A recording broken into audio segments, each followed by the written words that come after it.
Hi, everyone. Welcome to Monday Night Live. I'm Laura Hopkins, your host for this evening, hostess, and I am joined by my wonderful friend, Beverly Carter. All this month, we're talking about autism spectrum and sensory integration. And Beverly and I have been friends for a long time. I would say 16. How old is Joshua? 16 or 17 years, right? So Right. I met her. She's actually best friends with my sister in love, Sarah Johnson. And that's how I met Beverly. She lives in Houston and she has 4 wonderful kids. I've been able to kind of meet them as they were preteens to teens and watch them grow up. So it's been really fun to see her be an amazing mom. And tonight she's going to share with us a little bit of her story and how she came to become acquainted with this autism spectrum and be an amazing mom and help her son. So Beverly, please introduce yourself. Tell us a little bit about, how you first got started.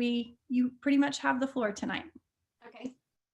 Well, I'm Beverly Carter, and I have 4 grown children, and my second to oldest is Michael. He's 29 years old, and Michael, between first and second grade. Okay.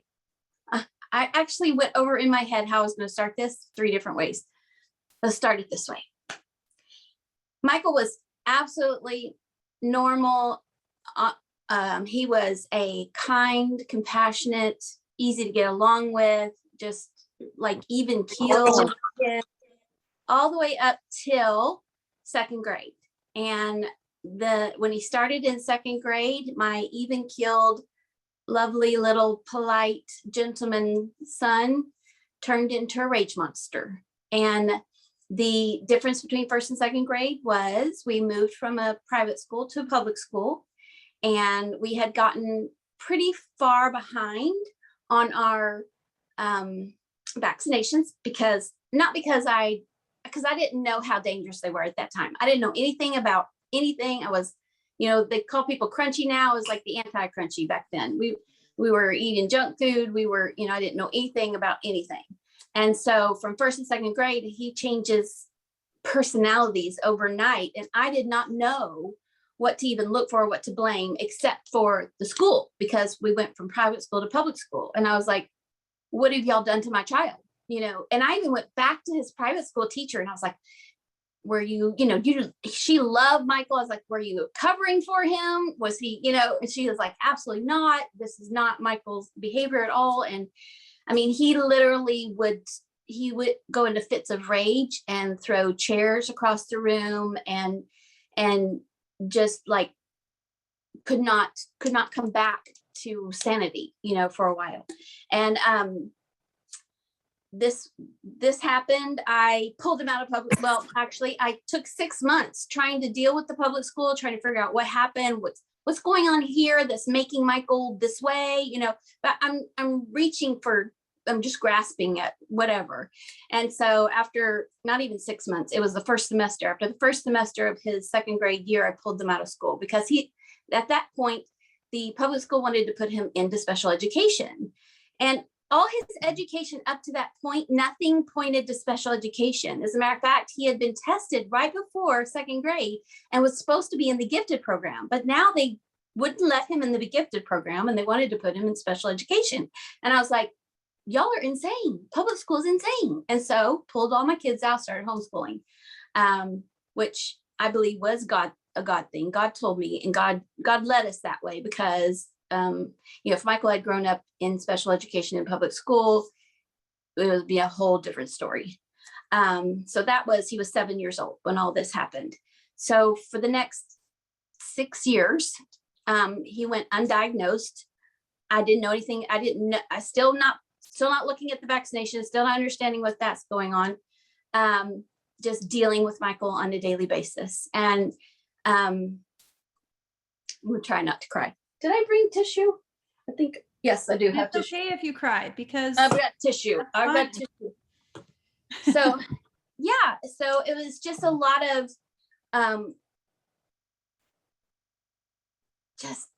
oh my gosh, scars on my knees. Okay. Scars on my knees from getting and praying and asking God, what's going on? What's going on? And what am I supposed to do? And I would call my mom during these times. I'm like, Mom, is this a boy thing or do I need to be casting out demons? I mean, and she was like, I don't know. Cause she had 3 girls. So no help.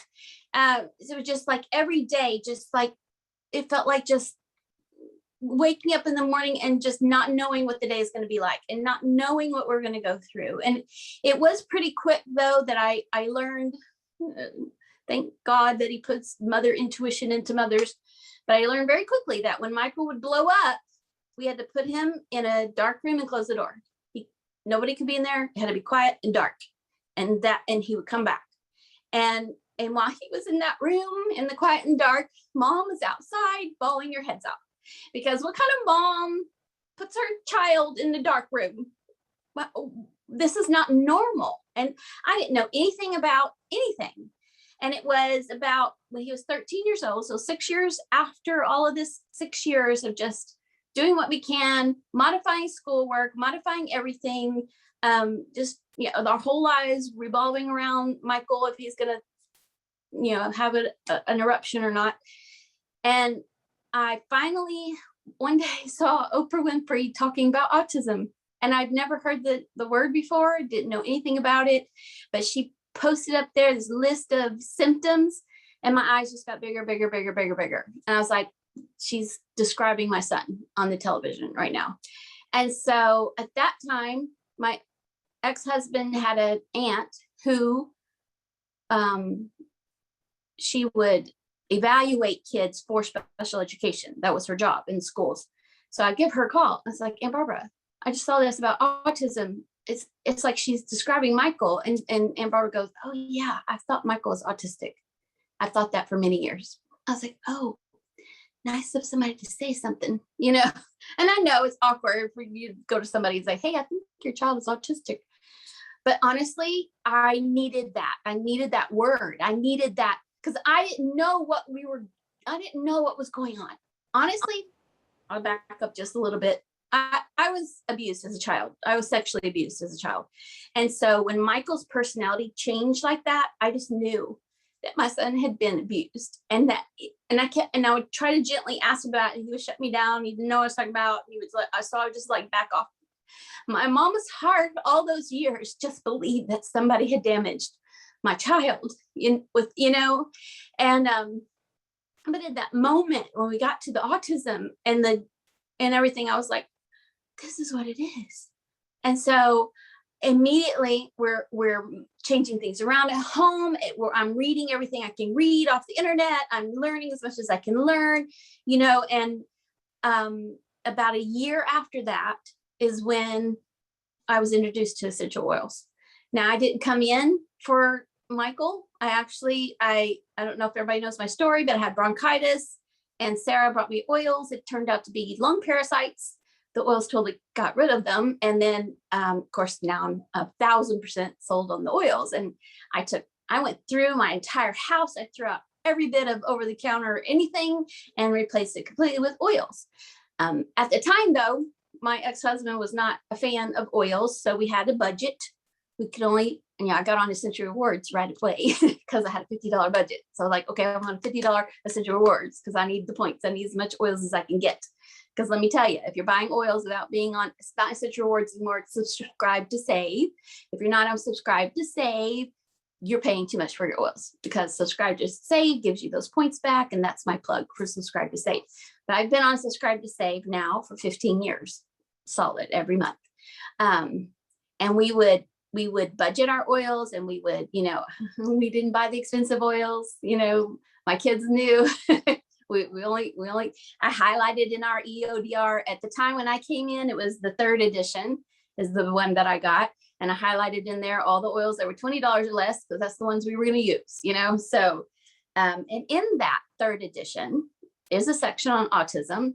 And in that section, it's funny because the current edition of the EODR has like 30 something oils listed under autism. Well, the EODR, the 3rd edition, has 10. So 10 oils, but it did have a paragraph in there talking about autism being connected to vaccinations. And I was like, what? what? So now, coming into Young Living was a giant learning curve for me. So I was learning how to eat right. I was learning about nutrition. I was learning about oils. And now I'm learning about vaccinations and how dangerous they can be and how they damage people. And then I started digging and started looking that up, and my head wants to pop open, because now I'm tracking back. I'm tracking back to that change between first grade and second grade. And you know that they gave him 9 vaccinations in one day. And that's what happened to my son. And in that moment, I was like, okay, now I get it. This is what happened. And we started using those oils. Now, in those oils, I don't even know what all's listed there, but out of the ones that are listed, we had Valor, we had Peace and Calming, and we had Brain Power.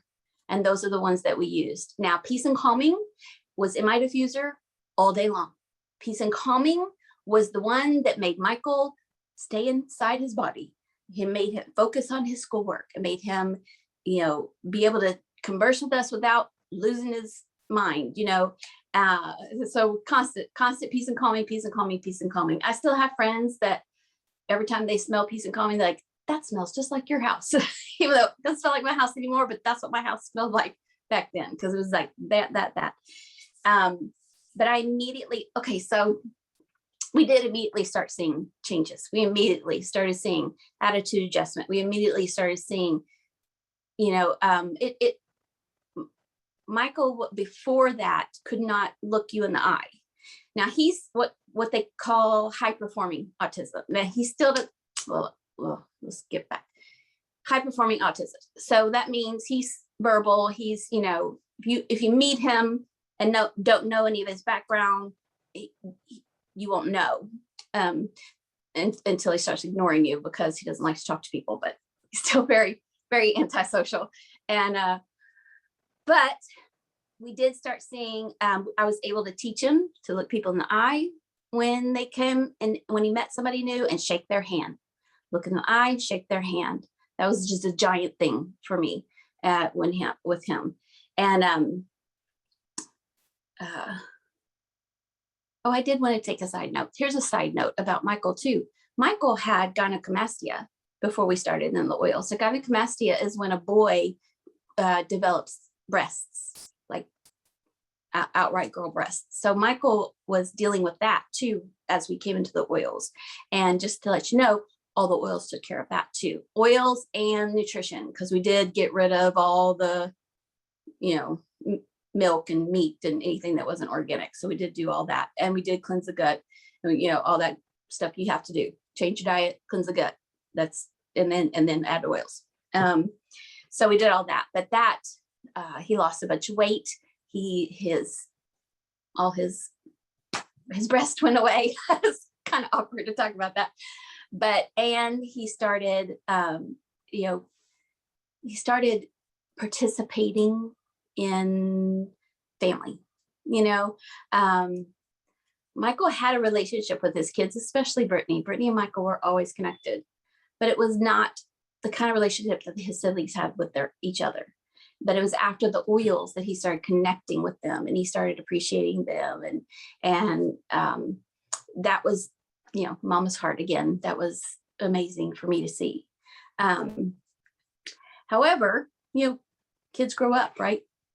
Kids grow up, and he turned 18 and got a job, and he was doing his own thing. And his sister had moved to Seattle. My oldest daughter moved to Seattle. She was nanny for my niece. And he said, I think I'm going to move to Seattle with Brittany. And I was like, you know what? Brittany and Michael are the closest. Brittany's kind of lonely up there without us. That might be a fun thing for Michael to do. So he moved to Seattle with Brittany. It was the worst thing we could have done. It was bad. Because while he was in Seattle, he tried to commit suicide. They had to call police and ambulance, and so they took him directly to a psychiatric hospital. And so when I got the call, I had to rush to Seattle, and he was already in the psychiatric hospital by the time I got there. That's when we got the official diagnosis, by the way. When we were in the psychiatric hospital, the psychiatrist was like, oh yes, Michael's absolutely on the autism scale. And he also told me at that time that suicide is the #1 cause of death for boys with autism.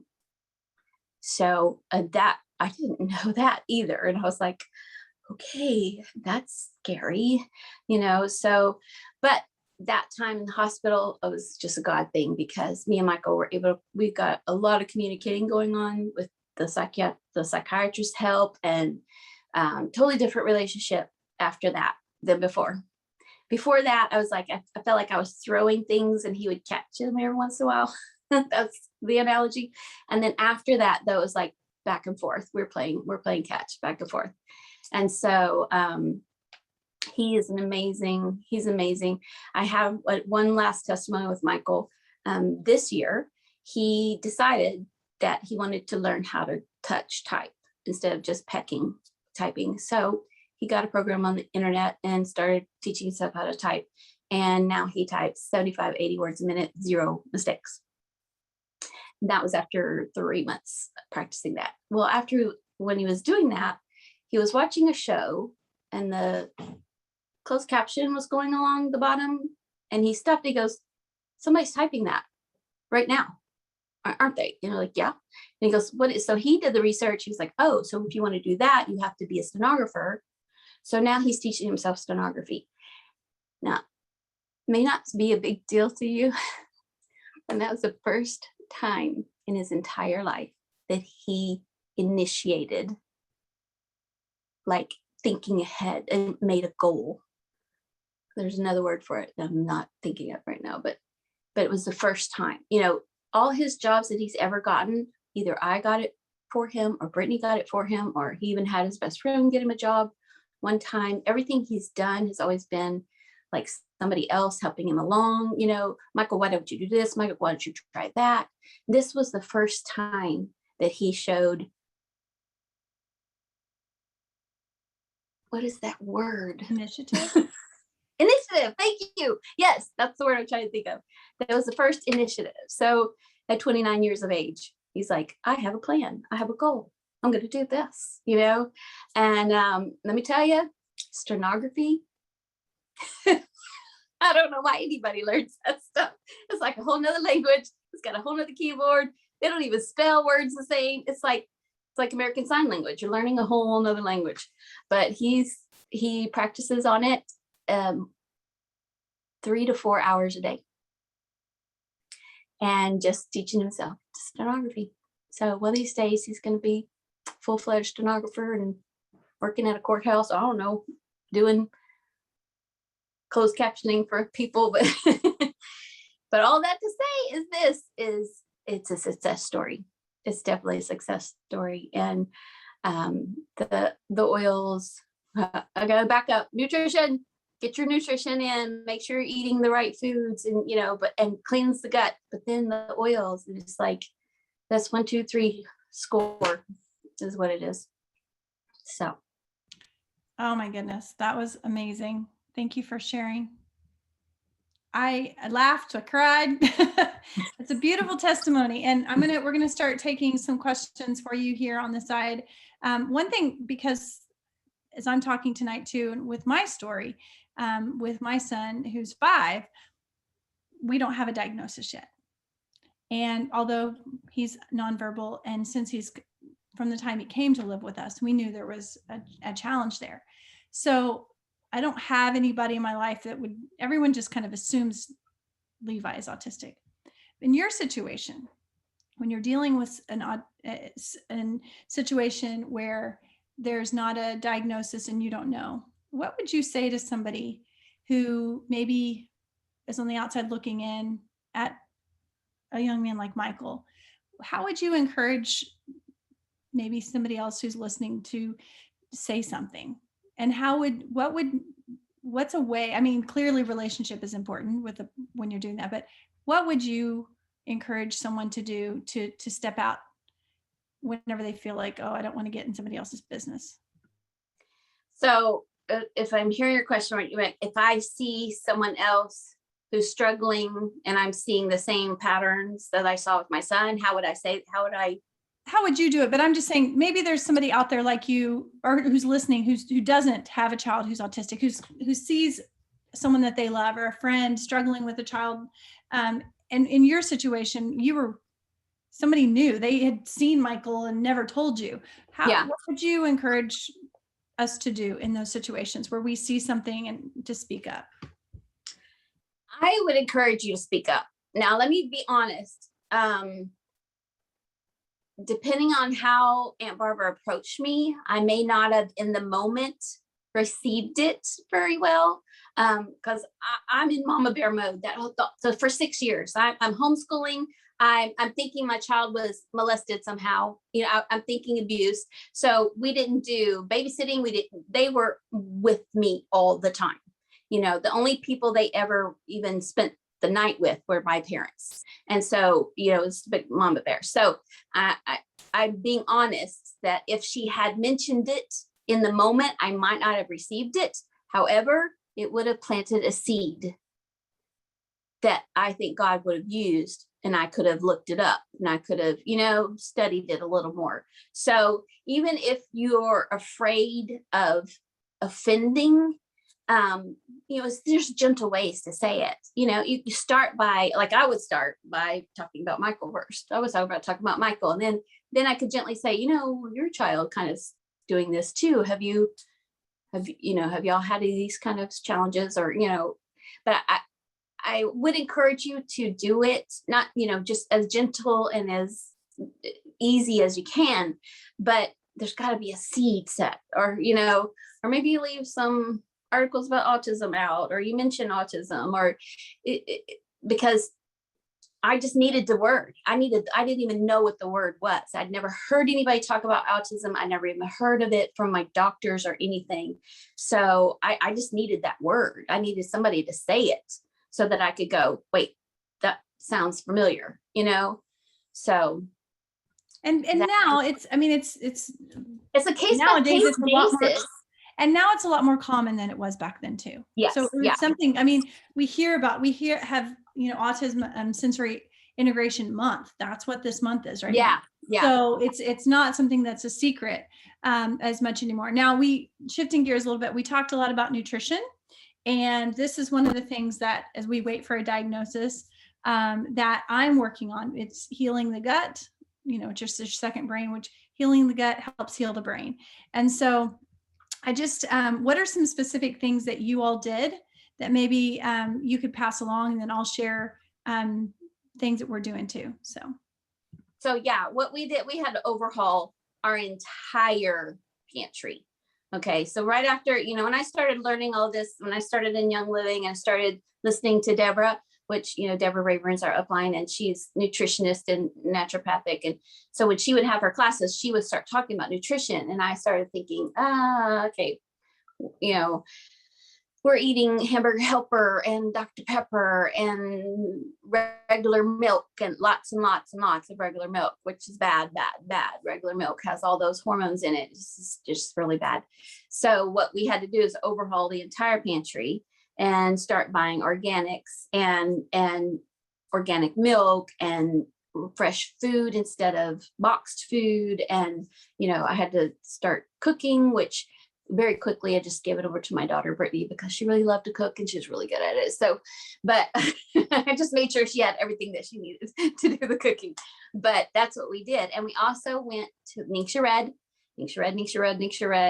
and probiotics. So yes, probiotics and Ningxia Red, that's what we did. And then of course the healthier live food, I think maybe Deborah said it or somebody else said it, but it caught in my ear back then. It was like, you want to eat your food as close to the way God made it as possible. So don't overcook everything and don't throw the sauces and all that on top, as close to God made it as possible.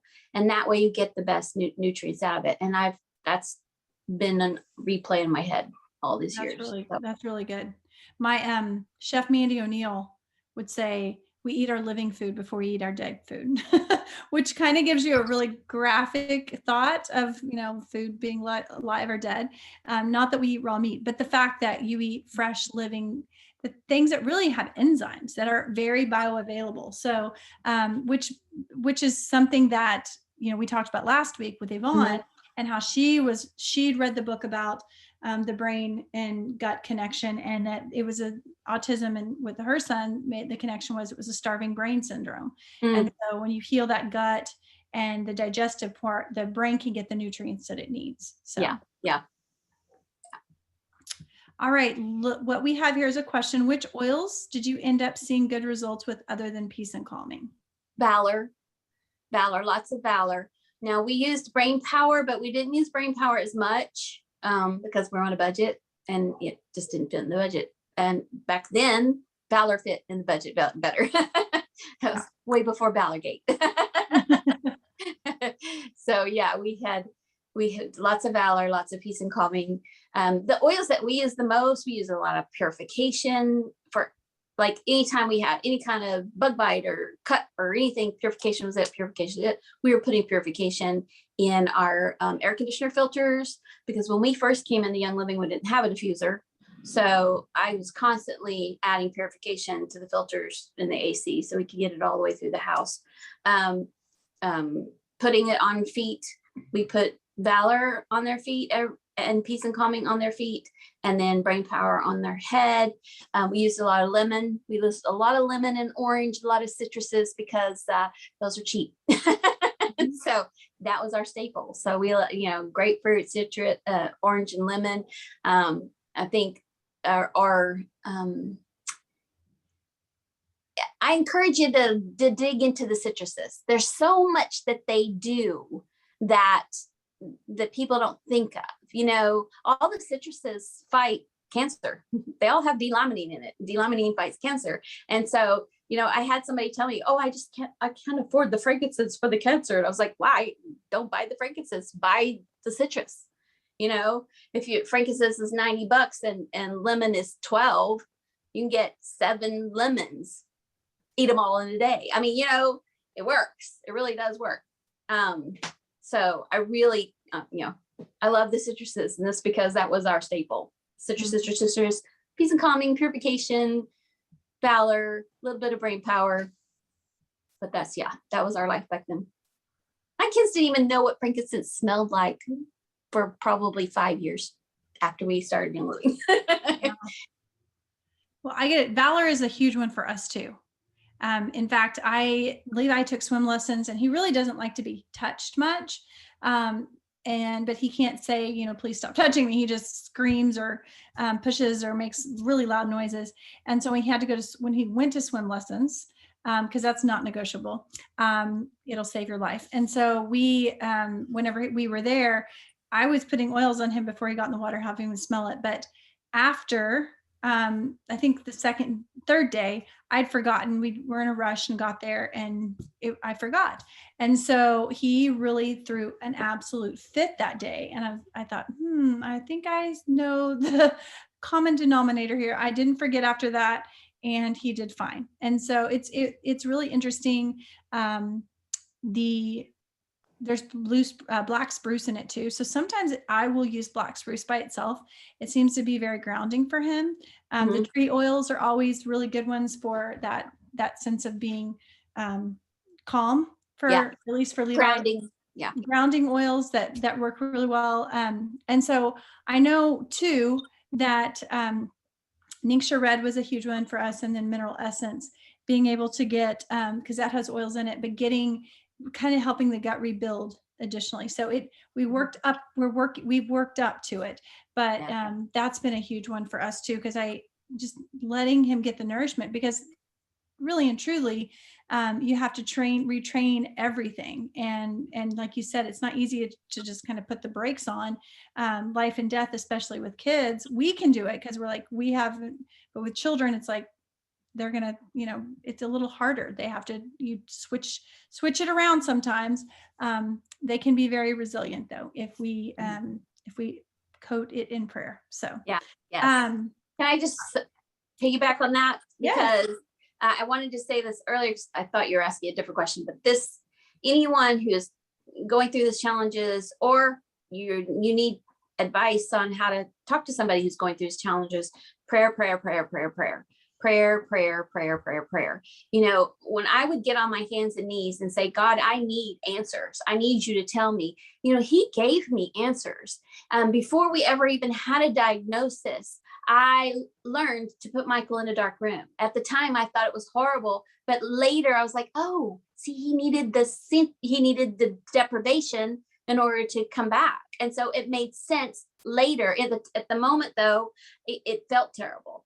But that, not only that, there was a lot of things we did in our homeschool that was just spirit instinct. You know, I just felt like God told me to do this way. So we did. And later, when you're, you know, studying about autism and how to help them, you're like, oh my word, we did that. You know, now I didn't do everything right. There's so many things I wish I hadn't done. You know, when Michael, because I didn't know what was going on with him. And as he got older, because we were 6 years, remember, 6 years before a diagnosis, before oils, 6 years. And so as he was growing older, I was getting more and more frustrated, because in my mind, I'm like, you're getting older. Why are you still acting like this? You're getting older. Why are you still like, so there's a lot of things that I did that I wish I hadn't. There's a lot of things I said that I wish I hadn't, you know, but God was there in every bit of it. And he protected my son, even up into Seattle, where he protected his life, you know. So you got to pray, and you got to pray. And when you're done praying, pray again. Amen, girl. Thank you so much for being so candid with us tonight. We really appreciate it. And there's no condemnation for those who are in Christ Jesus. But now you know, and Michael has an amazing testimony, and it's going to be cool to see. I can't wait. I've tried to apologize to him. I've tried to apologize to Michael a couple of times, and he's like, stop. Would you please stop? I'm like, okay, fine, okay. He told me one time, Mom, you have way too many emotions. I love it. That's awesome. Oh, this has been so good. Well, I appreciate you joining us tonight. I know it's going to be encouraging to someone and to give hope to that an autism diagnosis is not a death sentence. Imagine just the cool things that he's discovered, the way he's expanded your horizons and his siblings' horizons, and the way that I'm excited to hear about the stenography thing, because it just sounds so cool. Like, what is that going to turn into? So thank you so much for sharing Michael's story, and tell him that we say thank you for allowing you to. So we appreciate you, friend. My pleasure. Good night.